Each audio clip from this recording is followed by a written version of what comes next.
Now, as we have already developed the regression equation which can be used for forecasting the sales or demands of any future time period. Now, let us consider one example. Suppose we have been asked to forecast the sales, the expected sales for the year 2020. Then it's very easy. It's very easy. Once you have developed the equation, it becomes very easy to forecast the sales or demand of any future time period. In order to forecast the expected sales for the year 2020, we'll have to write the equation like this. Y is the forecasted sales for the year 2020. This will remain as it is, 28.56. This 3.4 will also remain as it is. Only thing is that you need to substitute or put appropriate value of x in this equation. Now, only thing you need to identify is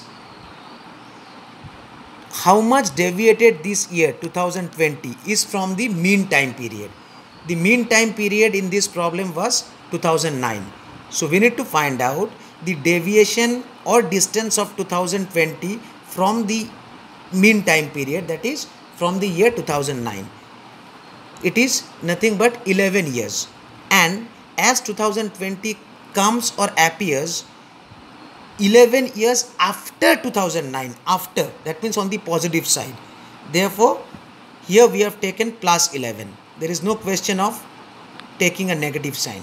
That's why we have taken plus 11. As this year 2020, here we have taken plus 11 because 2020, as I told you, comes or appears 11 years after the mean time period, that is 11 years after 2009 on a positive side. Therefore a positive sign has been considered here, and there is no question of considering any negative sign.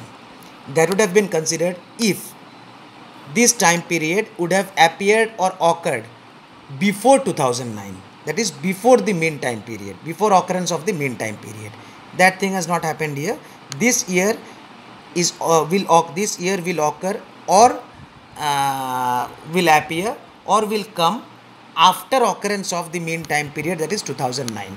Therefore positive sign has been used here for the value of x, and ultimately we are getting this value. So this is the expected sales or expected demand for the year 2020. So this is the process of forecasting or estimating the expected sales or demand of any future time period when you are provided with the actual sales data of some previous time periods. And this is the way of applying trend projection method or regression analysis method of forecasting in order to estimate future sales or future demand. So thank you for your patient hearing.